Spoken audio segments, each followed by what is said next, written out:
I want you to picture this. A young man in Cleveland, just 31 years old, running a tiny slice of America's brand new oil industry. At that moment, he controlled only a small fraction of the nation's refining capacity. Nothing special, nothing historic, just another businessman trying to survive in a chaotic new market. But within a decade, that same man would control nearly all of it. Almost the entire oil refining landscape of the United States, and by the early 1900s, he'd built an empire so vast, so deeply embedded into every layer of American industry that it became the template every modern corporation still uses today. That man was John D. Rockefeller, and the system he built didn't end when Standard Oil was broken up. It didn't die when the government stepped in. It didn't fade when he grew old. His system evolved, spread, multiplied, and today, in 2025, it quietly runs your entire life. The gasoline you buy, the medications you take, the tech platforms you open every morning, the food supply chains that fill your grocery store, the banks that hold your money, the logistics networks that deliver your packages, all of them operate on the exact same blueprint Rockefeller perfected 150 years ago. Vertical integration, horizontal consolidation, regulatory capture, tax-exempt foundations that shape policy behind the scenes. Market domination so complete that competition becomes nothing more than an illusion. Rockefeller didn't just build an oil company, he built the architecture of corporate power. And the moment you understand how he did it, you'll start seeing the same structure everywhere. In every industry, every major corporation, every part of your daily life.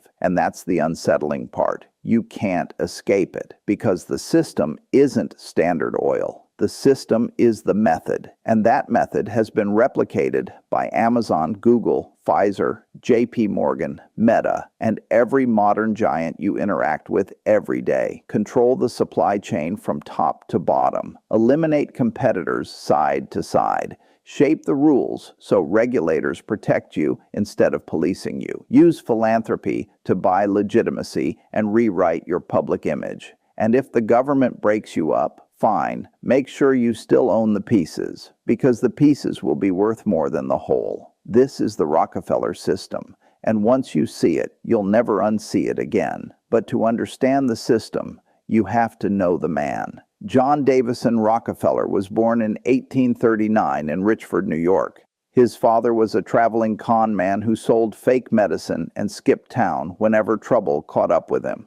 His mother, a strict Baptist, believed in discipline, frugality, and unwavering moral certainty. That combination, a ruthless salesman father and a deeply religious mother, created the exact mentality Rockefeller used to reshape American industry. He would destroy rivals without hesitation, fully convinced God had chosen him to bring order to chaos. And in his mind, that wasn't hypocrisy. It was sacred duty. When oil was discovered in Titusville, Pennsylvania, the entire region exploded overnight. Thousands rushed in, drilling wells everywhere, trying to strike it rich. Prices crashed from overproduction, then skyrocketed from shortages. It was chaos. Rockefeller didn't want chaos. He wanted control. Working as a young bookkeeper in Cleveland, he saw something others missed. Drilling was a gamble. Refining was the real business. Refining created kerosene, the fuel for America's lamps. Refining was predictable, and predictable meant power. So he invested in his first refinery. It quickly became the largest in Cleveland, but Cleveland had dozens of refineries. Too many, they were barely surviving. Most were one bad week away from shutting down.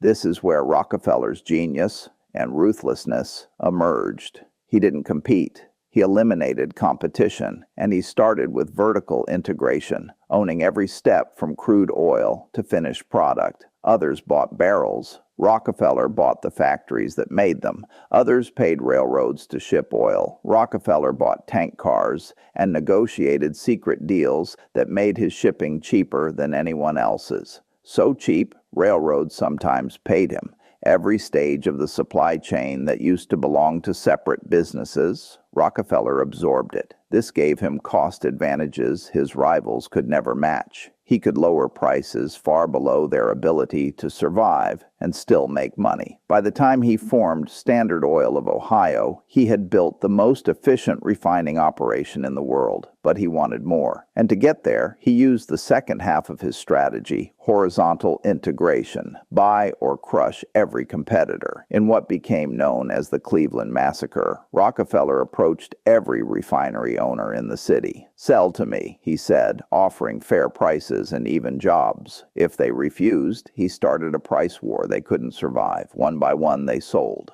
In just 3 months, he controlled nearly every refinery in Cleveland. This wasn't business. This was conquest. And he repeated the conquest in city after city: New York, Pittsburgh, Philadelphia, Baltimore, using the same tactics: secret rebates, cost advantages from vertical integration, predatory pricing, and relentless pressure. By the late 1870s, Rockefeller controlled almost all of America's refining capacity. His grip on the oil industry was astonishing. A nationwide monopoly built in less than 2 decades. But Rockefeller knew monopolies attracted attention. The public hated him.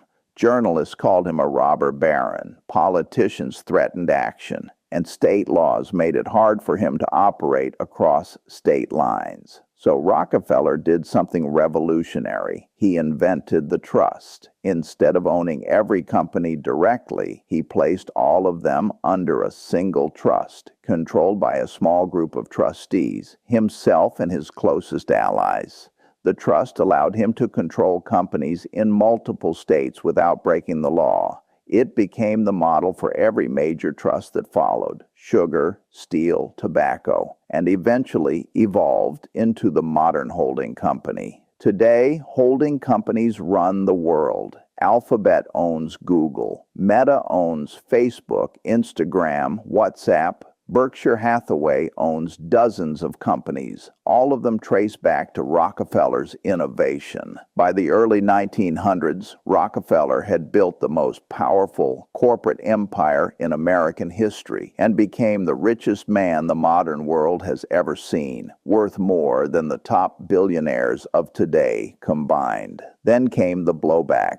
Journalists exposed his tactics. The Sherman Antitrust Act targeted his empire, and in 1911, the Supreme Court ordered Standard Oil broken into 34 companies. It should have destroyed him. Instead, it made him richer because he owned shares in all 34 companies. He suddenly owned pieces of 34 smaller monopolies, each dominating its region. Their combined value skyrocketed. His wealth tripled, and over the next century, many of those companies quietly merged back together. Exxon and Mobil, Chevron absorbing pieces of Standard Oil, BP reclaiming old Standard Oil assets. The broken monopoly reassembled itself. But again, the real legacy wasn't the oil, it was the system. Modern corporations copy Rockefeller's strategies exactly. Amazon controls warehouses, logistics networks, delivery fleets, cloud computing, the entire supply chain.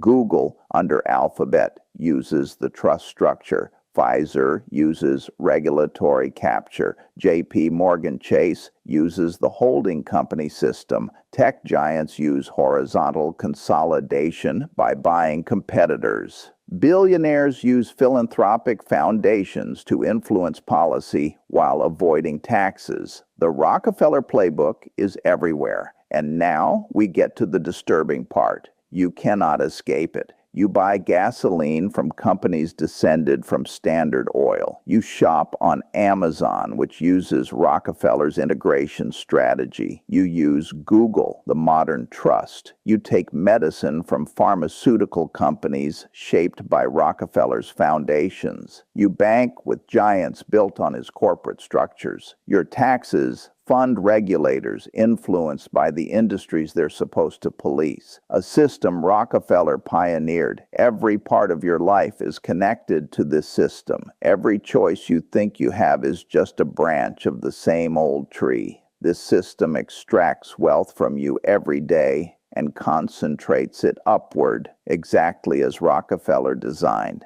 And here's the twist. The system isn't evil. It's efficient. It delivers cheap products, fast services, and reliable supply. Amazon ships in 2 days. Google answers every question. Exxon produces fuel at massive scale. Pfizer develops life-saving drugs. Rockefeller believed competition was wasteful and consolidation was righteous. He believed he was bringing order and efficiency to chaos, and in many ways he was. The problem isn't that the system doesn't work. The problem is that it works too well for those at the top.